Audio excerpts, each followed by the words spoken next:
Hi friends, welcome to Burma super kitchen. நம்மளோட கிச்சனில் இன்றைக்கி எறா உருண்டை குழம்பு வைக்க போகிறோங்க. அதுக்கு என்னென்ன பொருள் தேவைன்னு பார்க்கலாம் வாங்க. பாருங்கள், சின்ன வெங்காயம் கட் பண்ணி வச்சுருக்கேன். ஒரு 100 கிராம் சின்ன வெங்காயம் இருக்கும். கருவேப்பிலை கொஞ்சம், ஒரு 2 தக்காளி, பூண்டு ஒரு 10-15 பல் உரித்து வச்சுருக்கேன். பெரிய வெங்காயம் கொஞ்சம் கட் பண்ணி வச்சுருக்கேன். கொஞ்சம் மல்லி இலை கட் பண்ணி வச்சுருக்கேன். இதில் தக்காளியும் வெங்காயமும், ஒரு வெங்காயம் ஒரு தக்காளியும் குறைப்பாக அரைச்சி வச்சுருக்கேன். இதில் கலந்த மிளகாத்தூள், வீட்டில் அரைச்ச மிளகாத்தூளுங்க. இது மஞ்சத்தூள் 1 ஸ்பூனு, இந்த கலந்த மிளகாத்தூள் ஒரு 3 ஸ்பூனு, தனியாத்தூள் ஒரு 1.5 ஸ்பூனு, வெறும் மிளகாத்தூள் 1 ஸ்பூன் எடுத்து வச்சுருக்கோம். அதுலேயும் நம்ம எறா ஒரு 1/2 கிலோ எறா இருக்கும், அதை நம்ம அரைச்சி வச்சுருக்கோம். புளி கரைசல் எடுத்து வச்சுருக்கோம். இப்போ வாங்க எப்படி நம்ம இந்த எறா உருண்டை குழம்பு செய்கிறதுன்னு பார்ப்போம். இப்போ கடாயை வச்சாச்சு. கடாயில் கடலெண்ணெய் ஊற்றி வச்சுருக்கேன் நான். கடலெண்ணெய் சூடாகிடுச்சு. இதில் நம்ம தாளிப்புக்கு கொஞ்சம் வெந்தயம் போட்டுக்கலாம். கொஞ்சம் கடுகும் உளுத்தப்பருப்பும் சேர்த்துக்கலாம். சீரகம் 1 ஸ்பூன் போட்டுக்கலாம். இதில் போட்டுட்டு இப்போ நம்ம இதை உரித்து வச்சுருக்க பூண்டு நம்ம அதை சேர்த்துக்கலாம்.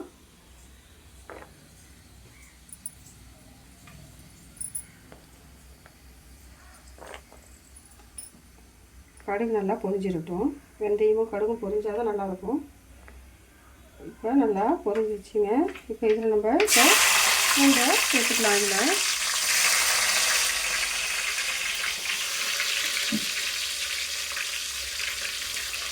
இதில் சேர்த்துக்கலாம். நம்ம இதுக்கு ஒரு 4 பச்சை மிளகாவும் வச்சுருக்கோம். நம்ம இதில்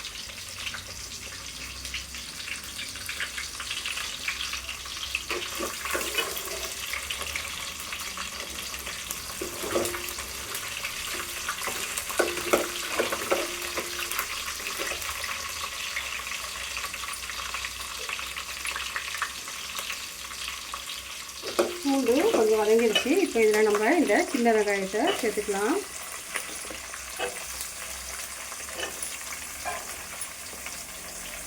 கொஞ்சம் கருவேப்பிலையும் அதை சேர்த்துக்கலாம்.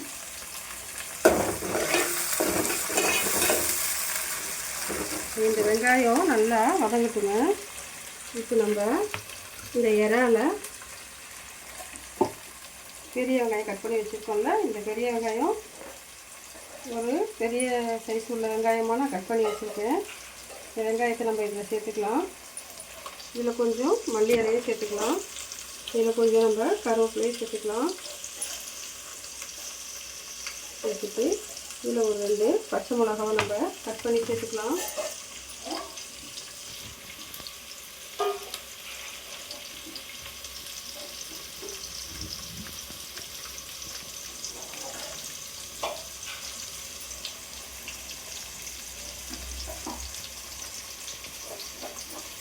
இதில் நம்ம கொஞ்சம் சோம்பு கூட சேர்த்துக்கலாங்க. இதில் எறா உருண்டையில் கொஞ்சம் சோம்பு போட்டுக்கலாம். போட்டுக்கிட்டு இதில் நம்ம சால்ட்டு கொஞ்சம் சேர்த்துக்கலாங்க. இதில் இந்த உருண்டைக்கான உப்பு கொஞ்சம் சேர்த்துக்குவோம். இதில் குழம்புல நம்ம மிளகாய் உப்பு சேர்ப்போம். இதில் நம்ம கல் உப்பு சேர்த்துக்கலாம். அதுக்கு இப்போ இந்த உருண்டைக்கான இந்த உப்பு நம்ம சேர்த்துட்டோம். சேர்த்துட்டு இந்த வெங்காயம் கொஞ்சம் வதங்கிட்டு இருக்கட்டும். அந்த டைமில் நம்ம இந்த எறா, வெங்காயம், பச்சை மிளகாயெல்லாம் போட்டு நல்லா பிசைஞ்சு வச்சுக்கலாங்க.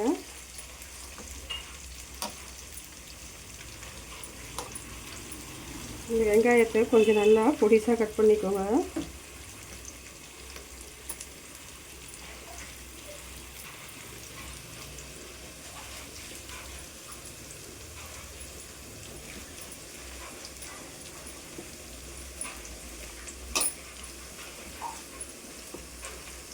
இதில் நம்ம இஞ்சி கூட கொஞ்சம் கட் பண்ணி நான் இதில் சேர்த்துருக்கேன். ஏன்னா நான் எறா கூடயே இஞ்சி கட் பண்ணி போட்டுட்டேன். அதில் இஞ்சி பூண்டு பேஸ்ட்டு சேர்த்தா இது குழம்பு டேஸ்ட்டு மாறிடும். அதனால் நம்ம வெறும் இஞ்சி மட்டும் சின்னதாக கட் பண்ணி சேர்த்துக்கோங்க.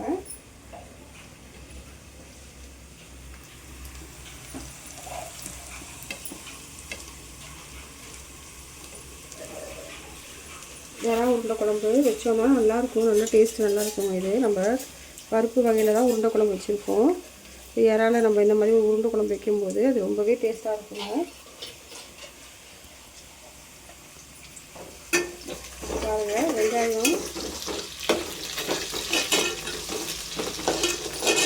கொஞ்சம் சிறந்துட்டோங்க, சிறந்தால் தான் நல்லாயிருக்கும்.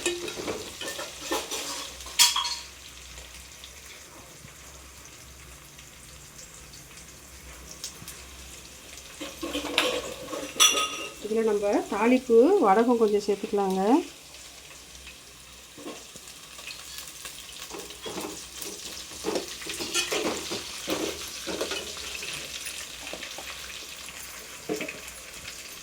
இந்த டைமில் நம்ம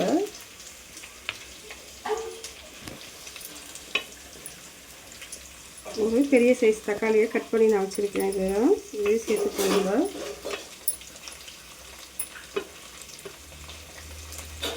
சேர்த்துட்டு நல்லா கலரி கொடுக்கலாம்.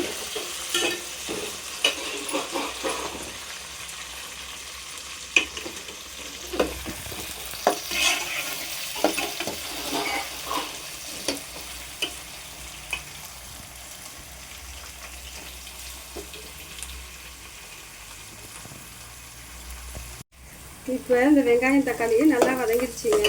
இப்போ நம்ம இந்த குறப்பாக அரைச்சி வச்சுருக்கேன் இந்த வெங்காயம் தக்காளியும் நம்ம சேர்த்துக்கலாம்.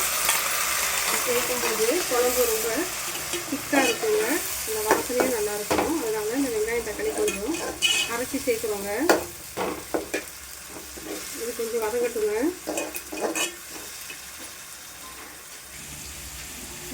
இப்போ இந்த வெங்காயம் தக்காளி எல்லாமே நல்லா வதங்கிடுச்சு. இது கூட நம்ம ஒரு 4 பச்சை மிளகாய் சேர்த்துக்கலாம். சேர்த்துட்டு நம்ம இந்த மசாலா ஐட்டம் சொன்னாங்களா, அதை நான் தண்ணி ஊற்றி இப்படி மிக்ஸ் பண்ணி உருண்டையாக்கி வச்சுருக்கேன். அதை நம்ம இதை சேர்த்துக்கலாம்.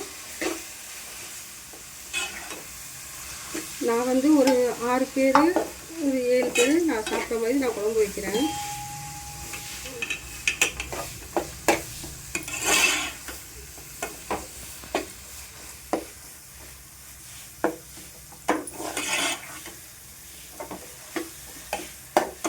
நல்லா இந்த மசாலா வந்துட்டு இப்படி எண்ணெயில் வதங்குங்க. அதுக்கு தான் இந்த மசாலா நம்ம தண்ணி ஊற்றி வதக்கி வச்சுருக்கோம். நம்ம உருண்டையாக்கி வச்சுருக்கோம். இப்போ இந்த மசாலா இந்த எண்ணெய் வெங்காயம் தக்காளியோடு சேர்ந்து நல்லா வதக்கி வச்சுட்டிங்கன்னா இதில் நம்ம கொஞ்சம் மல்லி இலை சேர்த்துக்கலாம். மல்லி இலை இதெல்லாம் நிறையா போட்டு வதக்கினா தான் நல்லா இருக்குங்க. இதில் நான் கொஞ்சம் புளி கரைசல் வச்சுருக்கேங்க. கொஞ்சம் புளிப்பாகவே வைக்கலாம் நம்ம. இது பாருங்கள், இதுக்கு தேவையான புளியை நம்ம இதில் சேர்த்துக்கலாம். நான் தண்ணியோடு அப்படியே கரைச்சி வச்சுருக்கேன்.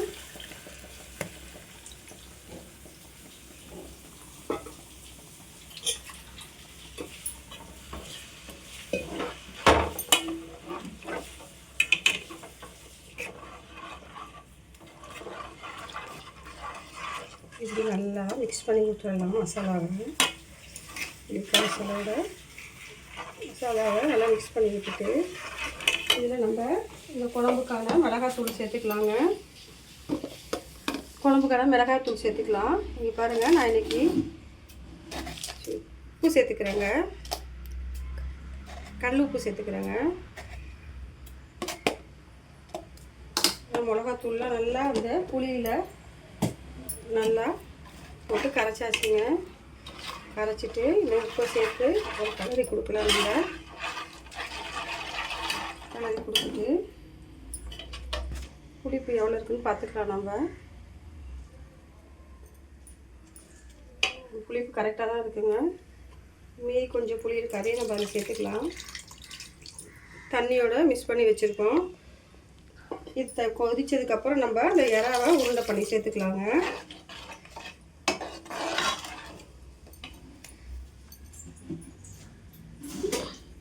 இந்த குழம்பு நம்ம கொஞ்சம் திக்காகவே வச்சுக்கலாம்.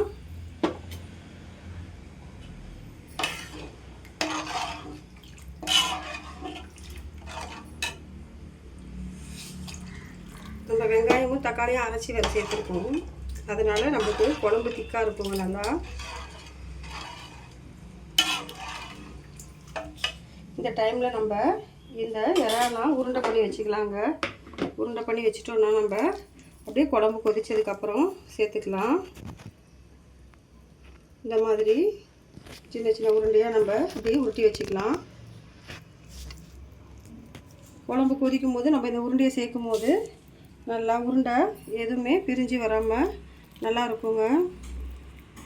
இறா வந்து நம்ம இந்த மாதிரி உருண்டை பண்ணி போடும்போது குழம்புல போட்டால் கொஞ்சம் நல்லா பால் மாதிரி ஆகிடும். அது லப்பர் பால் மாதிரி ஆகிடுங்க. அது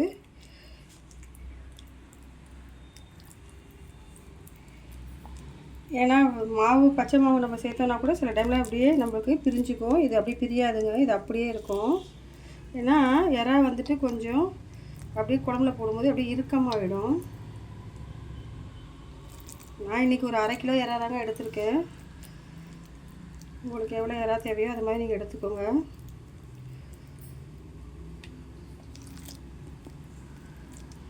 குழம்பு கொதிக்கட்டும்.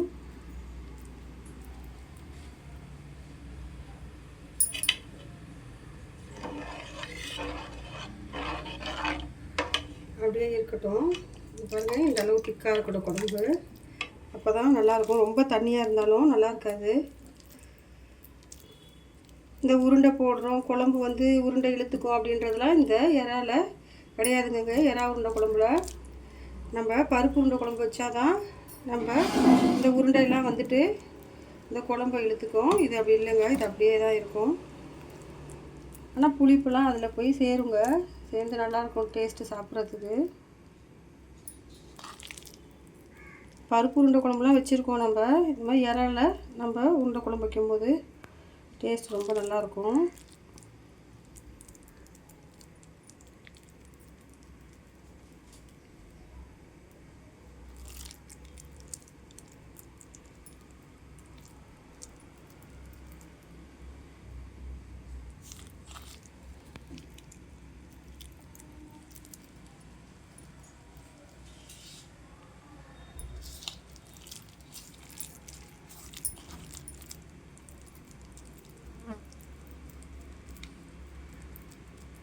உங்களுக்கு கொஞ்சம் பெரிய பாலா வேணாலும் நீங்கள் உருட்டிக்கலாம்.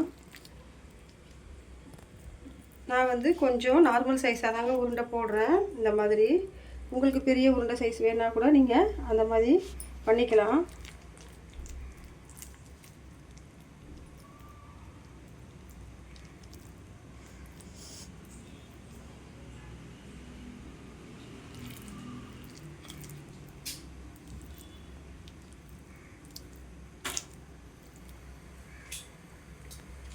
குழம்பு கொதிக்கிற காட்டியும் நம்ம இந்த உருண்டையெல்லாம் ரெடி பண்ணிக்கலாங்க.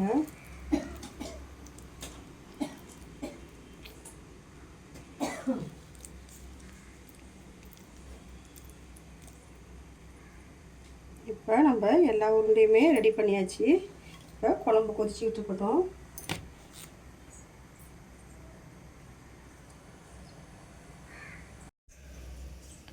இப்போ பாருங்கள், குழம்பு நல்லா கொதிச்சிச்சுங்க. குழம்பு நல்லா கொதி வந்துருச்சு. இப்போ நம்ம இந்த உருண்டையெல்லாம் அதில் சேர்த்துக்கலாங்க.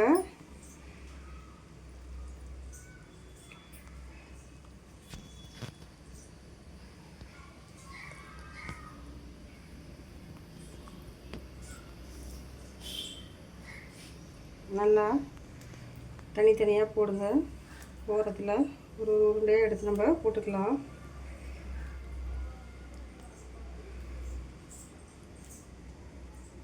வழுக்குது வேறு உருண்டை. இப்படி எடுத்து போட்டுக்கலாங்க. இப்போ பாருங்கள், போட போட உருண்டையெல்லாம் பாருங்கள் அப்படியே எப்படி மேலே வருது பாருங்கள். அந்த சூடு பட்டதுக்குனால இந்த உருண்டையெல்லாம் அப்படியே மேலே வருதுங்க.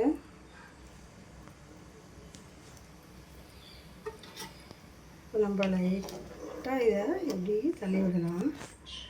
பாருங்கள், நம்ம எப்படி பண்ணாலும் இந்த உருண்டையெல்லாம் பாருங்கள் அந்த சூடு பட்டுருச்சுனாலே அப்படியே பால் மாதிரி ஆகிடுங்க. பாருங்கள், இன்னும் நம்ம வேக வச்சு இல்லை பொரிச்சு தான் போகணுன்றது அவசியமே இல்லைங்க. இப்போ எல்லா பாலுமே இல்லை போட்டாச்சு. ஒரு 10 நிமிஷம் கொதிக்கட்டும். நம்மளுக்கு இப்போ இறா உருண்டை குழம்பு ரெடி ஆகிடுங்க. இப்போ பாருங்கள், குழம்பு நல்லா கொதிச்சு பாருங்கள் எண்ணெய்லாம் பிரிஞ்சு இந்த இறா உருண்டையெல்லாம் எப்படி மேலே மிதக்குது பாருங்கள். இப்படி எண்ணெய் பிரியணுங்க. பிரிஞ்சு இந்த பால்லாம் மேலே மிதக்கணும். இந்த இறாவோட அந்த உருண்டையெல்லாம் இப்படி மேலே வந்துருச்சுன்னா வெந்துருச்சுங்க. இப்போ நமக்கு இந்த இறா உருண்டை குழம்பு ரெடி ஆகிடுச்சு. இப்போ நம்ம ஃபைனலாக இந்த மீதி உள்ள இந்த கொத்தமல்லி கருவேப்பிலையை நம்ம இதில் சேர்த்துக்கலாங்க.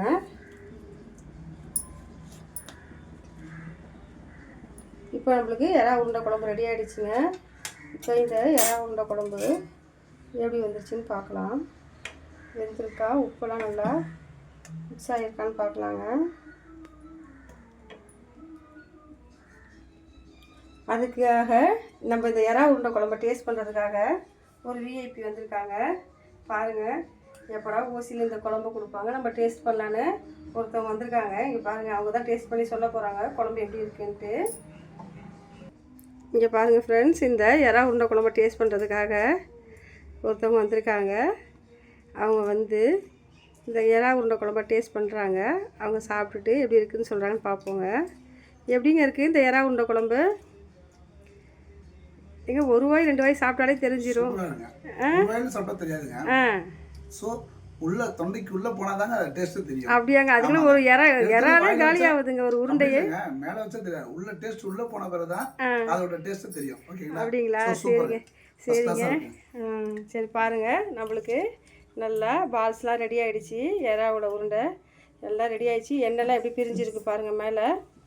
இப்போ நம்ம குழம்ப ஆஃப் பண்ணிடலாங்க. Okay, bye friends.